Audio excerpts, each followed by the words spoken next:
आयुष्यात जर काही कमवायचं असेल तर ते स्वतःच्या हिमतीवर कमवा. उद्या कोणी म्हणायला नको की मी याला मोठं केलं आहे. आणि हेच तत्त्व मी माझ्या आयुष्यात फॉलो करते. हॅलो वॉरियर्स आणि सर्व भावी अधिकारी. वॉरियर ऑफिसर या तुमच्या लाडक्या एज्युकेशनल चॅनलवर मी सुप्रिया तुम्हा सर्वांचं मनपूर्वक स्वागत करते. आणि व्हिडिओच्या अगदी सुरुवातीलाच तुम्हाला खूप खूप खूप मोठं थँक्यू. कारण 1-1.5 वर्षांपूर्वी आपण अगदी म्हणजे एक 10-15 सबस्क्रायबरपासून सुरू केलेला हा प्रवास जो आहे तो आता 1 लाखापर्यंत येऊन पोहोचला आहे. आणि अर्थात हा 1 लाखापर्यंतचा प्रवास आणि त्याचबरोबर वारंवार तुमच्या डोक्यामध्ये घोळणारा जो प्रश्न आहे की मॅडमनी नक्की कुठली एक्झाम क्रॅक केली आहे का, मॅडम कुठल्या बेसिसवरती शिकवतात किंवा जे टेक्निक्स मॅम सांगतात ते कशाच्या आधारावरती सांगतात, तर अर्थात आज मी माझी ओळखही करून देणार आहे. कारण 1 लाखाची ही फॅमिली झालेली आहे, त्यामुळे ही माझी जबाबदारी बनते की तुम्ही कुठल्याही अंधारात राहू नये. मी आत्तापर्यंत माझ्या लाईफमध्ये काही थोडंफार जे काही अचीव केलं असेल ते मी तुमच्यासोबत डेफिनेटली शेअर करणार आहे. पण त्यापूर्वी मला वॉरियर ऑफिसरबद्दल थोडंसं बोलायचं आहे. ज्यावेळेला या चॅनलची सुरुवात केली त्यावेळेला अगदी साधा सिंपल उद्देश होता या चॅनलचा की मी यापूर्वीही शेअर केलेला आहे. माझे काही एक 10-12 स्टुडंट होते की लॉकडाऊनमुळे आमचा संपर्क तुटला आणि त्यांच्यापर्यंत मला लेक्चर पोहोचवायचे होते. आणि म्हणून मी जस्ट एक माध्यम शोधत होते आणि त्याच्यामधून मग या यूट्यूबची सुरुवात झाली. लॉकडाऊनमध्ये जेव्हा मी गावी राहत होते तर त्यावेळेला अगदी झाडाखाली बसून कधी कधी म्हणजे खेडेगावामध्ये कसं असतं ना, आजूबाजूला एवढा गोंगाट असतो, कधी कोंबड्यांचा आवाज यायचा, कधी शेळीची पिल्लं ओरडायची, तर त्याच्यामुळे अगदी म्हणजे काही वेळेला तर अगदी वॉशरूममध्ये जाऊनसुद्धा मी व्हिडिओज रेकॉर्ड केले होते. आणि अगदी मला आठवतं की आय थिंक 37,000 की 40,000 सबस्क्रायबर होईपर्यंत मी कॅमेरा फेसही केला नव्हता. बट स्टील बरेचसे वॉरियर्स जे सुरुवातीपासून जोडले गेलेले आहेत चॅनलसोबत, त्यांनी पहिल्यापासून अप्रिशिएट केलं, त्यांनी पहिल्यापासून सपोर्ट केला. आणि त्यांच्या सपोर्टमुळे, त्यांच्या विश्वासामुळे खूप सगळे वॉरियर्स असे आहेत जे माझे व्हिडिओ शेअर करतात. खूप सगळे वॉरियर्स असे आहेत जे त्यांच्या स्टेटसला व्हिडिओच्या लिंक ठेवतात. आणि त्याच्यामुळे या चॅनलचा प्रवास एवढा वाढत गेला की म्हणजे माझं टार्गेट होतं, मी मागे जेव्हा 50,000 सबस्क्रायबर झाले होते तेव्हा मी बोलले होते की मी माझ्याबद्दलची माहिती सांगेन, पण माझे काही टार्गेट आहेत ते टार्गेट कंप्लीट केल्याशिवाय मी ते सांगणार नाही. आणि नेहमी मी स्वतःला अशा काहीतरी कंडिशन्स देत असते की ज्या कंडिशन्स कंप्लीट झाल्यानंतरच ते एक सॅटिस्फॅक्शन आपल्याला मिळालं पाहिजे. सो स्वतःला तुम्ही जर डेडलाईन द्यायला सुरुवात केली तर डेफिनेटली तुम्हाला म्हणजे त्याच्यातून काहीतरी चांगलंच मिळत असतं.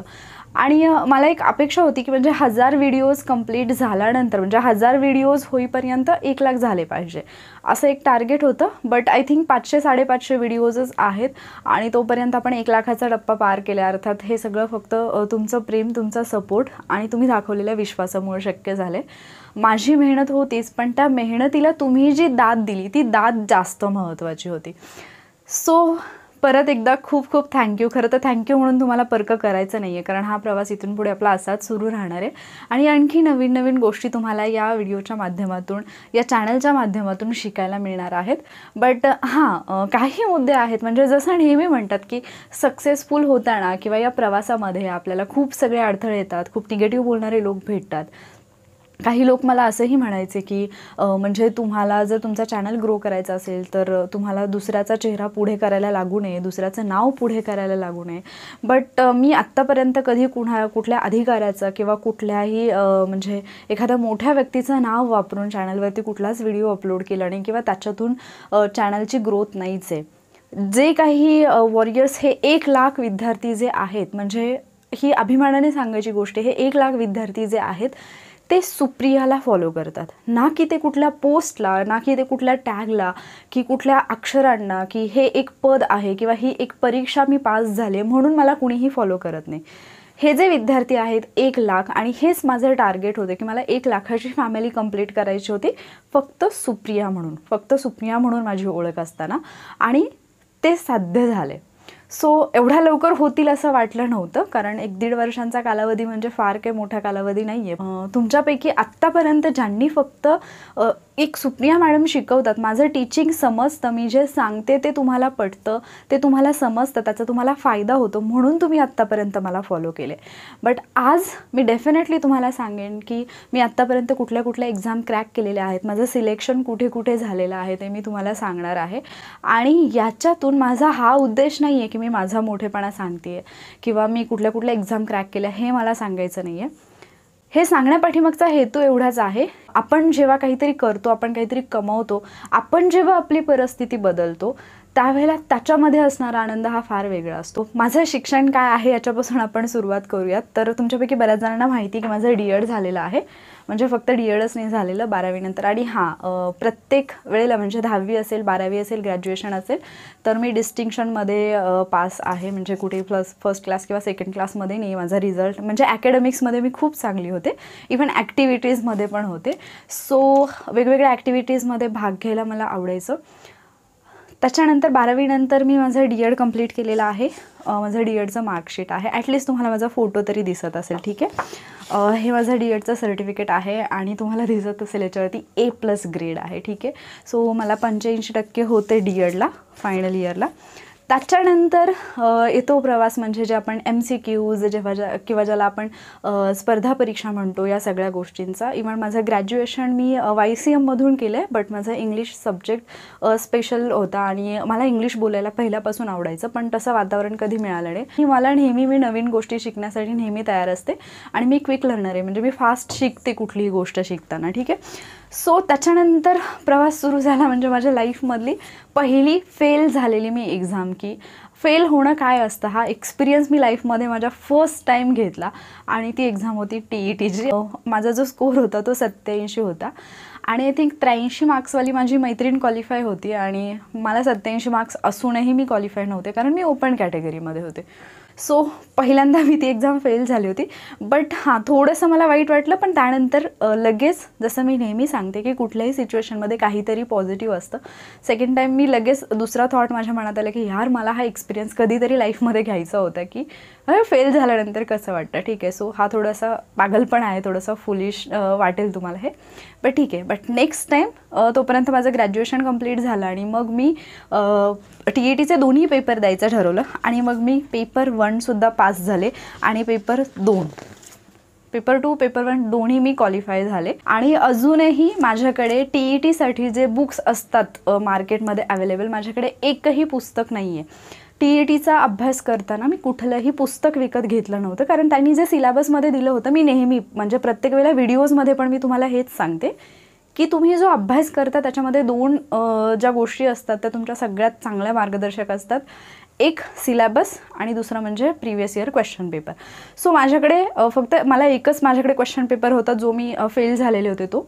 बट सिलेबस व्यवस्थित मी रीड केला आणि त्याच्यानुसार मी जे डी.एडला अभ्यासलं होतं, कारण डी.एडला असताना जी शालेय पुस्तकं आहेत ती वाचावीच लागत होती. सो त्याच्यामधून जे मी केलं तर त्याच्यावरती मी TETचे पेपर पास झाले होते. त्यामुळे जे असतं की एखादी एक्झाम पास व्हायची म्हटल्यानंतर मुलं पहिल्यांदा बुक लिस्ट विचारतात, एकाच एक्झामसाठी 4-4, 5-5 पुस्तकं घेतात एका विषयासाठी. तर असं काही माझ्या बाबतीत नव्हतं आणि इव्हन डी.एडला असतानासुद्धा तशी आर्थिक परिस्थिती नव्हती. त्यामुळे जी आमच्या कॉलेजची लायब्ररी होती, तर तिथून मी काय करायचे, सब्जेक्टचे जे बुक्स आहेत ते मी घ्यायचे, त्याच्या मी नोट्स काढायचे आणि ती पुस्तकं मी परत नेऊन द्यायची. म्हणजे एका वेळेला आम्हाला 1 किंवा 2च पुस्तकं अलाउड असायची. मग मी 2 सब्जेक्टचे घ्यायचे, नोट्स काढायचे आणि ते परत देऊन, म्हणजे मला डी.एडचे दोन्ही वर्ष, काही जणांना खोटं वाटेल बट ज्यांनी माझ्यासारख्या परिस्थितीतून शिक्षण कंप्लीट केले त्यांना ही गोष्ट 100% पटेल की डी.एडची दोन्ही वर्ष कंप्लीट केली, बट माझ्याकडे डी.एडचं एकही पुस्तक स्वतः विकत घेतलेलं नव्हतं. ते मी सगळं लायब्ररीच्या पुस्तकांवरती आणि बऱ्याचदा शिक्षक लोक त्यांची पुस्तकंसुद्धा मला द्यायची, कारण माझा परफॉर्मन्स चांगला होता, ठीक आहे. त्यामुळे जे लोक म्हणतात म्हणजे परिस्थितीचं रडगाणं गात बसणं हे मला कधीच नाही आवडत. जर तुम्हाला त्याच्यातून वाट काढायची असेल तर तुम्ही डेफिनेटली ते मिळवू शकता.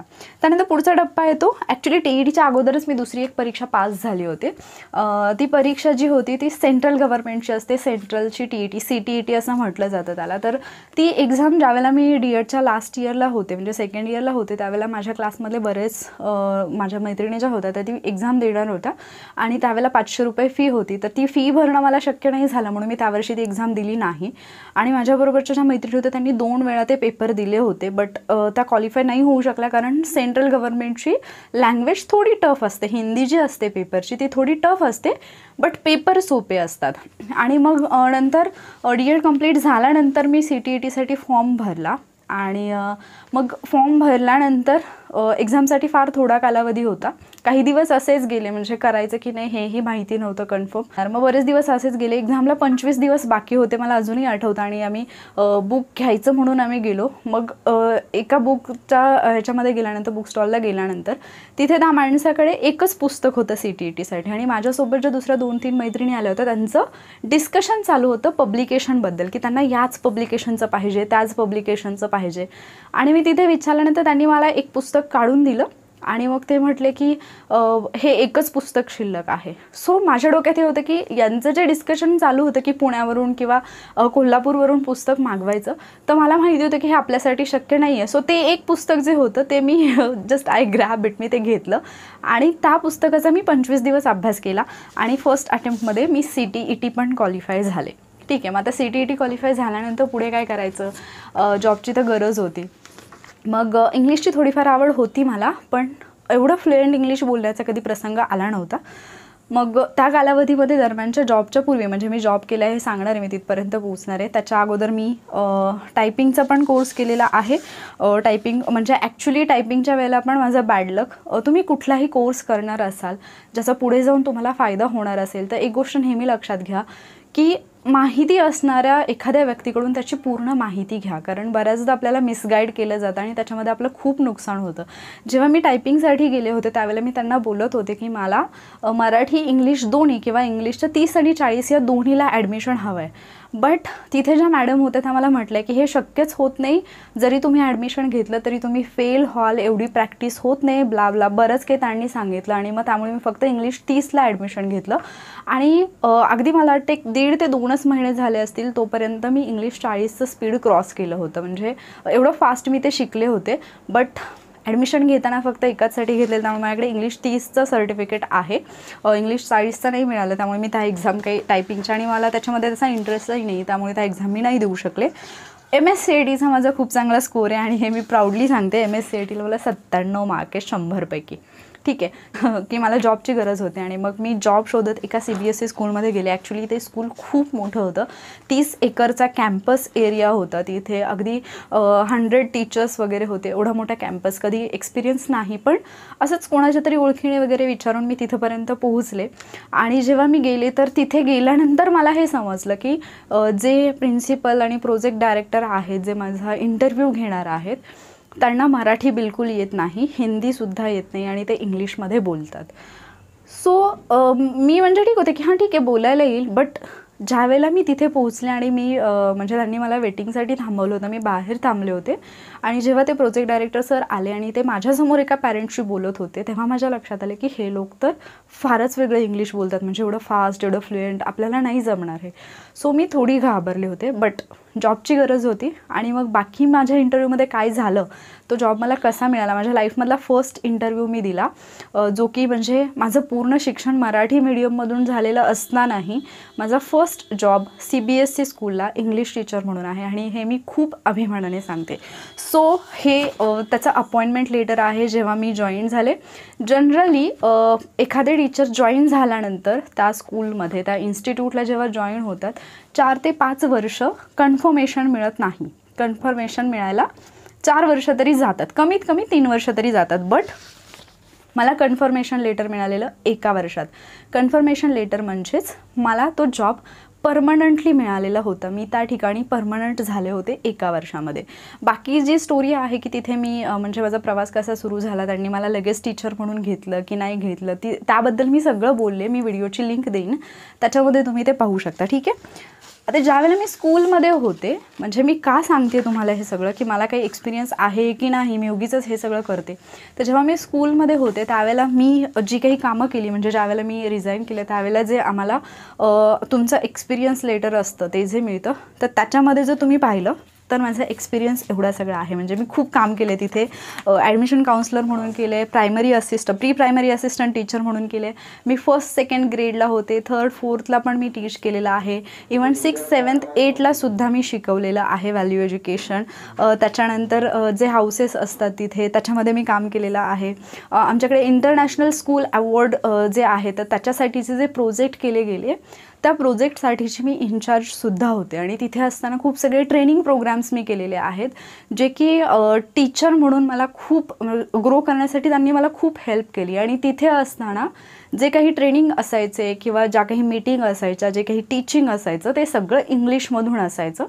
तिथे मराठीचा विषयच नव्हता, कारण एक तर CBSE school, project manager, principal किंवा इतर जे लोक होते, ॲडमिन सोडलं तर बाकीचा स्टाफ, ते आउट ऑफ महाराष्ट्र होते. त्यामुळे त्यांच्याशी जर बोलायचं असेल तर हिंदी किंवा इंग्लिश, ऑफिशियल लँग्वेज तिथली इंग्लिशच होती. बट जिथे कुठे डिफिकल्टी वाटायची तिथे थोडाफार हिंदीचा वापर व्हायचा. ठीक आहे.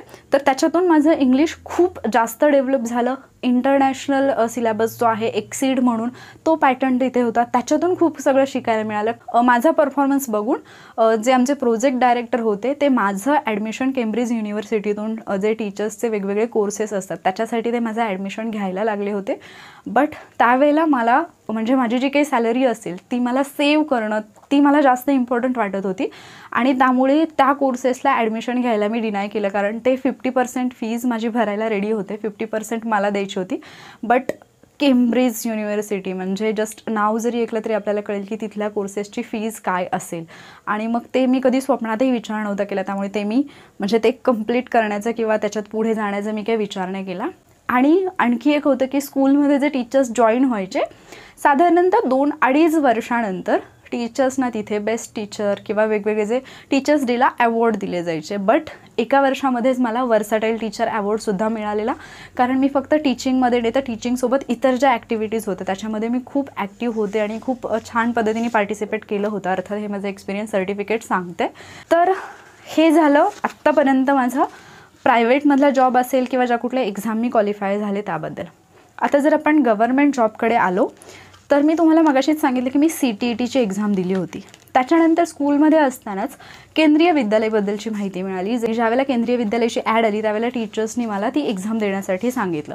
अगेन सेम बुक्स वगैरे काही अवेलेबल नव्हते.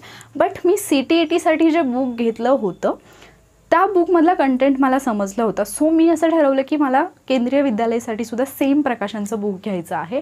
आणि मी केंद्रीय विद्यालयाच्या एक्झामसाठी सुद्धा त्याच प्रकाशनचं बुक घेतलं, कारण त्याची लँग्वेज मला सोपी वाटली. परत एकदा सिलेबस व्यवस्थित पाहिला, क्वेश्चन पेपर खूप सगळे सॉल्व केले आणि केंद्रीय विद्यालयामध्ये मी क्वालिफाय झाले. बट मी इंटरव्ह्यूसाठी गेले नाही, कारण तो आउट ऑफ स्टेट होता आणि ते त्यावेळेलाही मला परवडण्यासारखं नव्हतं. ठीक आहे. सो ज्यावेळेला त्याच्यामध्ये माझं म्हणजे परमनंटसाठी जे असतं त्याच्यासाठी सिलेक्शन झालं तेव्हा मी गेले नाही. बट नंतर एक इयर बेसिसवरती केंद्रीय विद्यालयाच्याच जागा निघतात. अशा पद्धतीने केंद्रीय विद्यालय सोलापूरच्या जागा निघाल्या होत्या आणि मग ट्राय करायचं म्हणून मी जस्ट गेले. तिथे सुद्धा जेव्हा मी इंटरव्ह्यूसाठी गेले तर तिथे जे लोक आले होते म्हणजे एकच पोस्ट होती आणि 30 कॅन्डिडेट आले होते त्या एका जागेसाठी. आणि रजिस्ट्रेशन करायचं होतं इंटरव्ह्यूच्या आधी. तर त्या रजिस्ट्रेशनच्या वेळेला जे कॅन्डिडेट आलेले होते त्याच्यामधले सगळे कॅन्डिडेट इंग्लिश मिडियममधून एकतर DED किंवा BEd झालेले होते, ग्रॅज्युएशन वगैरे. आणि काही कॅन्डिडेट तर असे होते की ज्यांचं MPhil PhD वगैरे झालेलं आहे असे होते. आणि मग माहिती होतं की आपलं तर सगळं मराठी मीडियममधून झालं, इथे आपला निभाव लागणार नाही आहे हे मला माहिती होतं. कारण ज्यावेळेला आम्ही तिथे बसलो रजिस्ट्रेशन वगैरे चालू होतं आणि त्यावेळेला जे मागच्या बाजूला जे लेडीजच्या गप्पा चालू होत्या म्हणजे त्या मॅडम लोक ज्या इंटरव्ह्यूला आल्या होत्या त्या कम्प्लिटली निगेटिव्ह होत्या की इथे असं जॉब नाही मिळत, यांच्या पोस्ट ठरलेल्या असतात आणि यांचे ओळखीच्या टीचर असतात त्यांना ते घेतात वगैरे. बट मी नेहमी सांगते तुम्हाला की निगेटिव्ह गोष्टींकडे लक्ष नाही द्यायचं, स्वतःला ओळखा. हे मी का सांगते, कारण हे मी एक्सपिरियन्स केलेलं आहे. सो तिथे सुद्धा इंटरव्ह्यूला गेल्यानंतर या सगळ्या गोष्टी मी निग्लेक्ट केल्या. पहिलं रजिस्ट्रेशन माझं झालेलं, पहिला इंटरव्ह्यू माझा होता. सो त्या इंटरव्ह्यू रूमच्या बाहेर बसलेले असताना मी फक्त एक विचार करत होते की सुप्रिया, फक्त सुप्रिया म्हणून जायचं इंटरव्ह्यूला सामोरं, बाकी कुठलाही विचार डोक्यात नाही घ्यायचा. आणि तिथे मी इंटरव्ह्यू दिला. एक 3 ते 4 दिवसानंतर इंटरव्ह्यूचा रिझल्ट आला आणि मी त्याच्यामध्ये सिलेक्ट झाले होते. त्या 30 कॅन्डिडेटमधून मी टॉपर होते आणि त्या पोस्टसाठी माझं सिलेक्शन झालं होतं. बट अगेन हा क्वेश्चन मार्क होता की सोलापूरला जॉईन व्हायचं की नाही व्हायचं, होय नाही चालू होतं. मला सगळे अक्षरशः म्हणजे शाळेमध्ये काम करणारे जे शिपाई होते, मी त्यांना भैया म्हणायचे, तर ते सुद्धा मला असं येऊन तोंडावरती म्हणले की मॅडम तुम्ही मूर्ख आहात का, म्हणजे लोक काय काय करतात असा जॉब मिळवण्यासाठी आणि तुम्ही सरळ सरळ जॉब सोडण्याचा निर्णय घेताय. कारण तो सोडण्याचा निर्णय घेण्यापाठीमागचं रिझन हे होतं की त्यावेळेला मी एक MPSCची एक्झाम दिली होती आणि मी प्री क्वालिफाय झाले होते. सो माझा हेतू हा होता की मला फोकस करायचा आहे त्या अभ्यासावरती. बट मी ज्या ठिकाणी काम करत होते ते काम म्हणजे ते शेड्यूल एवढं टाईट होतं की सकाळी 8चं रिपोर्टिंग असायचं, संध्याकाळी यायला 6-6:30 व्हायचे, कधी कधी 8पर्यंत पण टायमिंग जायचं. कारण ते एक रेसिडेन्शियल स्कूल होतं आणि रेसिडेन्शियल स्कूल म्हटल्यानंतर तिथे एवढे सगळे प्रोग्राम असतात. एक तर CBSEचा सिलेबस म्हणजे आपल्या डोक्याच्या बाहेर असतात त्या गोष्टी, प्लस बाकीच्या सगळ्या गोष्टी रेसिडेन्शियल स्टुडंट असल्यामुळे त्यांच्यासाठी वेगवेगळे प्रोग्राम्स असायचे. या सगळ्यामध्ये धावपळ एवढी व्हायची की अभ्यासासाठी वेळ मिळायचा नाही आणि संध्याकाळी आल्यानंतर खूप थकून जायचे. मी दिवसभरात थकून जायचे, त्यामुळे रात्री मला अभ्यास करणं व्हायचं नाही. मी पहाटे उठून जेवढं मला शक्य होईल तेवढा मी अभ्यास करायचा. आणि हे मी सांगते मुलांना, आत्ता जे विद्यार्थी असे आहेत वॉरियर ऑफिसरचे, जे कंटिन्युअसली म्हणजे जॉब करत आहेत, जे मला कंटिन्युअसली मेसेज करून विचारतात, कमेंट करून विचारतात, त्यांना समजत असेल की जॉब करून अभ्यास करणं किती डिफिकल्ट आहे. आता हे झालं केंद्रीय विद्यालयाचं. त्याच्यानंतर शिक्षक अभियोग्यता चाचणी म्हणून एक परीक्षा झाली होती, जे शिक्षक भरती करतात त्यांना माहिती असेल. 10 वर्षानंतर आय थिंक ती एक परीक्षा झाली होती, पवित्र पोर्टलमार्फत घेण्यात आली होती, ऑनलाईन एक्झाम होती. आणि त्यावेळेला पण मी जॉब करत होते. मला काही म्हणजे असं त्या परीक्षेसाठी मी वेगळी काही तयारी केली नव्हती. अजूनही त्या परीक्षेसाठी मी एकही पुस्तक खरेदी केलं नाही. बट अभियोग्यता परीक्षेचा जो सिलेबस आहे तो जे आपण शालेय म्हणजे शालेय पुस्तकं जी असतात त्याच्यामधलाच तो सिलेबस होता आणि तो ऑलरेडी TETसाठी अभ्यासलेला होता, DEDमध्ये थोडंफार झालेलं होतं. त्यामुळे मी परत अभियोग्यतासाठी कुठलं बुक वगैरे घ्यायचा माझा अजिबात म्हणजे विचारही नव्हता आणि मी ते घेतलंही नाही. अभियोग्यता चाचणीची परीक्षा मी जस्ट DED केले, परीक्षा द्यायची म्हणून मी दिली आणि तिथेसुद्धा मी सिलेक्ट झाले. हे माझं म्हणजे शिक्षक भरतीमध्ये माझं सिलेक्शन झाल्याचं लेटर आहे की जिथे मला पिंपरी चिंचवडचा मी प्रेफरन्स दिला होता आणि तुम्हाला दिसत असेल की फर्स्ट प्रेफरन्स दिला आहे मी आणि त्याच्यामध्येच मी सिलेक्ट झाले. आता जी मी MPSCची एक्झाम क्वालिफाय झाले होते त्याच्याबद्दल बोलते. कंबाईंड दिली होती मी 2018ची आणि ती कंबाईंड मी प्री क्वालिफाय झाले होते. मेन्सची मला तयारी करायची होती. बट कंबाईंडची जी प्री होती त्याच्यामध्ये माझा स्कोर जो होता तो कमी होता थोडासा. पण जे मुलं ऑलरेडी करत आहेत पुण्याला वगैरे, तर त्यांच्यापैकी काही जण जे आमच्या घरच्यांच्या ओळखीचे होते त्यांनी मला सांगितलं होतं की स्कोर चांगला आहे, PSIला 100% तुमचं होईल सिलेक्शन. मग मी जे यूट्यूब चॅनल्स असतात त्या चॅनल्सच्या खाली मी कमेंट करत होते माझा स्कोर बऱ्याचदा की माझा स्कोर एवढा एवढा आहे, होईल का. मग मी मला आठवतं की मी 13 चॅनल्सच्या खाली अशी कमेंट केली होती की माझा स्कोर एवढा एवढा आहे आणि माझं प्रीला सिलेक्शन होईल का. तर त्यापैकी 12 चॅनल्स जे आहेत त्यांनी असं कमेंटला माझा रिप्लाय होता की तुमचं 100% PSIला होईल. एक चॅनल असं होतं ज्यांनी असं म्हटलं होतं की बाउंड्रीवरती आहात, म्हणजे झालं तर 1-2 मार्कांनी होईल, नाही झालं तर नाही, म्हणजे 1-2 मार्कांनी जाईल. मग त्याच्यानंतर म्हटलं की ठीक आहे आपण करूया मेन्सचा अभ्यास. पण झालं असं की माझी एकच बेस्ट फ्रेंड होती आणि ती मला असं बोलली की अरे अजून 2 मार्क तरी तुला जास्त पाहिजे होते तर तुझं झालं असतं. मग ते माझ्या डोक्यात एवढं फिट बसलं की मी मेन्सचा अभ्यास करायचा विचारही केला नाही. मी तुम्हाला ज्या गोष्टी चॅनलवरती सांगते सगळ्या गोष्टी मी कुठून सांगते हे तुम्हाला आत्ता लक्षात येईल की मी हे सगळं का सांगते एवढं जीव तोडून. तसं म्हटल्यामुळे मी मेन्सचा विचारच केला नाही. आणि ज्यावेळेला रिझल्ट आला तर त्या रिझल्टमध्ये प्रीच्या रिझल्टमध्ये माझा नंबर होता, म्हणजे मी प्री जी आहे PSIची ती मी क्वालिफाय झाले होते.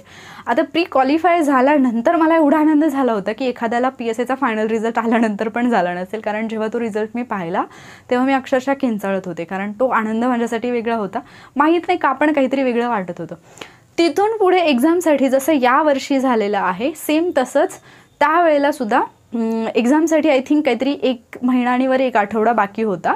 बट त्यावेळेला पंढरपूरची वारी चालू होती आणि म्हणजे जुलै महिना होता, वारीचे दिवस होते, जी आषाढी वारी असते ती. आणि मग मेन्सच्या पुस्तकांसाठी एक दुकानदार जे ओळखीचे होते पुस्तकांचे, त्यांना विचारलं तर ते बोलले की पुस्तकं मिळतील, पण ती कधी मिळतील, वारी झाल्यानंतर मिळतील. मग त्याच्यामध्ये 8 दिवस गेले आणि मग परत माझ्याकडे परत 1च महिना शिल्लक राहिला. त्या 1 महिन्यामध्ये मला, म्हणजे मी मराठी व्याकरणचं सुद्धा पुस्तक घेतलं नसेल, मी किती डम होते विचार करा. आणि मग परत तिथून पुढे 1 महिन्यामध्ये मला अभ्यास करायचा होता. तो 1 महिना मी अभ्यास केला, पहिला पेपर दुसरा पेपर दोन्हीचा, आणि माझा स्कोर आला 98 आणि मेरिट लागले 100चं. सो MPSCमध्ये पास फेल एवढ्या 2च गोष्टी असतात. तुम्ही 1 मार्काने गेला, 2 मार्काने गेला, काही त्याचा फरक पडत नाही. तुम्ही कितीही सांगितलं कोणाला तरी लोक असंच रिॲक्ट करतात की हां, सांगायला काय कोणी हेच सांगतं. बट मला फार वाईट फील होत होतं की यार, आपण म्हणजे हे हाताने मार्क्स गेले आपले, किंवा आपण हाताने स्वतःचं नुकसान करून घेतलं. आणि म्हणून मी तुम्हाला नेहमी सांगते की प्रीला सेफ स्कोर का असायला पाहिजे. आणि जर तुम्हाला एखादी व्यक्ती म्हणत असेल की हो तुझं होईल, तर पॉझिटिव्ह अप्रोचनी पुढचं करत राहा. तुमच्यापैकी काही जणांना आलं असेल अपयश, काही जणांनी पॉझिटिव्ह अप्रोच ठेवला असेल, पण त्या गोष्टींना तुम्हाला सामोरं जाता आलं पाहिजे. त्याच्याबद्दल मी बोलणार आहे स्ट्रॅटेजी लेक्चरमध्ये, आत्ता ते काही बोलायचं नाही आहे. त्यानंतर मी 2019ची पण कंबाईन दिली, त्याच्यामध्ये पण मी PSIला क्वालिफाय झाले. ॲक्च्युली माझं टार्गेट काहीतरी वेगळं आहे, ज्याच्याबद्दल मी कधीच नाही बोलत. मला खूप सगळे लोक विचारतात, बट मी जी एक्झाम क्वालिफाय होते मी म्हणते की हां, हे माझं टार्गेट आहे. का? कारण मग खूप आपल्याला, म्हणजे जे मी तुम्हालाच नेहमी सांगते की तुम्ही तुमच्या पोस्टबद्दल जास्त नका, म्हणजे जोपर्यंत तुम्ही तुमच्या ध्येयापर्यंत पोहोचत नाही तोपर्यंत त्याचा एवढा गाजावाजा करू नका, कारण ते परत तुमच्यासाठी खूप त्रासदायक ठरतं. 2019ची प्री मी खूप चांगल्या मार्क्सनी क्वालिफाय झाले. PSIची मेन्स मी 22 मार्क्सच्या लीडनी क्वालिफाय झाले. आणि तुमच्यापैकी बऱ्याच जणांना अजूनही विश्वास बसत नसेल तर तुम्ही PSIचं 2019चं जे शेड्यूल आलेलं आहे फिजिकल टेस्टचं ते पाहू शकता. माझ्याकडे त्याचं हॉल तिकीट पण आहे, त्याच्यामध्ये माझं नाव पण आलेलं आहे 2019च्या फिजिकलच्या शेड्यूलमध्ये. आता इथून पुढे काय, तुमचं रिझल्ट काय, आता मला परत तुम्ही तेच प्रश्न विचारत राहणार हे मला माहिती आहे. बट हा तुमच्यासाठी अभ्यासाचा विषय नाही आहे. क्युरिओसिटी म्हणून, एक माझ्याबद्दलची ओढ म्हणून तुम्ही विचारू शकता, त्याच्याबद्दल काही वाद नाही. पण त्याच्यात इतकं खोलात जाऊ नका की तुम्ही तुमचा अभ्यास, तुमची पोस्ट, तुमचं सगळं सोडून तुम्ही सुप्रिया मॅडम काय करतात याच्याच पाठीमागे लागाल. ठीक आहे. सो अशा प्रकारे मी कुठल्या एक्झाम क्वालिफाय झाले, कुठले सर्टिफिकेट माझ्याकडे आहे ते मी दाखवलं. आणि इतकंच नाही, ज्या बाकीच्या गोष्टींमध्ये मी जे मी तुम्हाला म्हटलं की मला फक्त ॲकॅडमिक्समध्ये नाही तर बाकीच्या गोष्टींमध्ये पण मी होते. हे तर DEDचे मला DEDला असताना आदर्श विद्यार्थिनी म्हणून हे सर्टिफिकेट मिळालेलं होतं. हे सर्टिफिकेट आहे नेक्स्ट एज्युकेशनचं, जे मी टीचर्सचं जे ट्रेनिंग असतं तर त्याचं जे मी ट्रेनिंग केलेलं आहे त्याचं सर्टिफिकेट हे आहे. हे बाकीचे जे आहेत ते मला वक्तृत्वाची आवड आहे त्याच्यामध्ये मिळालेले. हे एक आहे, हे पण वक्तृत्व स्पर्धेतलं आहे, हे पण वक्तृत्व स्पर्धेचं आहे, हे पण वक्तृत्व स्पर्धेचं आहे, हे पण वक्तृत्वाचं आहे, हे पण वक्तृत्व स्पर्धेचं आहे. हां, हे कबड्डीच्या टीममध्ये होते मी कॅप्टन, तर आमचा संघ विजयी झाला होता त्याचं आहे. आणि हे शालेय स्तरावरचं आहे, बट एक असतं म्हणजे आपल्याला मिळालेलं सर्टिफिकेट, सो ते आहे. हे हिंदी लेखन अभिव्यक्ती कौशल्य परीक्षा जी आहे तर हे मी पूर्ण महाराष्ट्र राज्यातून विशेष योग्यता श्रेणीमध्ये मी क्वालिफाय झाले होते. आय थिंक मी 9वी किंवा 10वीला असेल त्यावेळेला एक एक्झाम झाली होती महाराष्ट्र गव्हर्नमेंटतर्फे, महाराष्ट्र राज्य हिंदी शिक्षक महामंडळ पुणे यांच्यातर्फे. आणि त्याच्यामध्ये त्या एक्झाममध्ये माझा स्कोर एवढा चांगला की मला विशेष योग्यता श्रेणीचं सर्टिफिकेट मिळालं होतं. त्यानंतर परत एक वक्तृत्व स्पर्धेचं आहे, हे इंग्लिशमधल्या वक्तृत्व स्पर्धेचं आहे. देन हे मला स्कूलकडून मिळालेलं आहे ॲप्रिसिएशन, ज्याच्यामध्ये मी इन्व्हिजिलेटरचं काम जे आहे ते व्यवस्थित केलं होतं म्हणून. आणि जे मी तुम्हाला म्हटलं की वर्सटाईल टीचर्सचा अवॉर्ड मला मिळालेलं, तर हे त्याचं सर्टिफिकेट आहे. मला वर्सटाईल टीचर अवॉर्ड मिळालं होतं कारण म्हणजे मी खूप सगळ्या ॲक्टिव्हिटीजमध्ये पार्टिसिपेट केलं होतं. ठीक आहे. सो मी MCQवरती आधारित ज्या एक्झाम होतात त्या एक्झाम मी क्वालिफाय झालेले आहे. सो तुम्ही जी एक्झाम देताय ती जर MCQ बेस्ड असेल तर मी डेफिनेटली त्याच्यामध्ये तुम्हाला गाईड करू शकते. ती पात्रता माझ्याकडे आहे. हा झाला पहिला मुद्दा. म्हणजे ज्यांना असं वाटतं की तू आधी पास हो आणि मग आम्हाला शिकव, असे काही कमेंट येतात की म्हणतात तू आधी पास हो आणि मग आम्हाला शिकव. तर हां, मी ज्या परीक्षा पास झाले त्याच परीक्षांबद्दल मी तुम्हाला गाईड करते. ज्या परीक्षा MCQ बेस्ड असतात तर MCQवरती आधारित प्रश्नांची उत्तरं कशी द्यायची असतात किंवा कसा अभ्यास करायचा असतो याचा एक्सपिरियन्स मला आहे म्हणून ते मी तुम्हाला सांगते. दुसरी गोष्ट, शिकवण्याचा अधिकार मला आहे कारण ते सर्टिफिकेट्स माझ्याकडे आहेत. एक शिक्षक म्हणून मी शिकवू शकते. आणि या सगळ्या गोष्टी एका बाजूला, म्हणजे माझं सर्टिफिकेट किंवा मी कुठली एक्झाम क्वालिफाय झाले हे सगळं एका बाजूला ठेवा.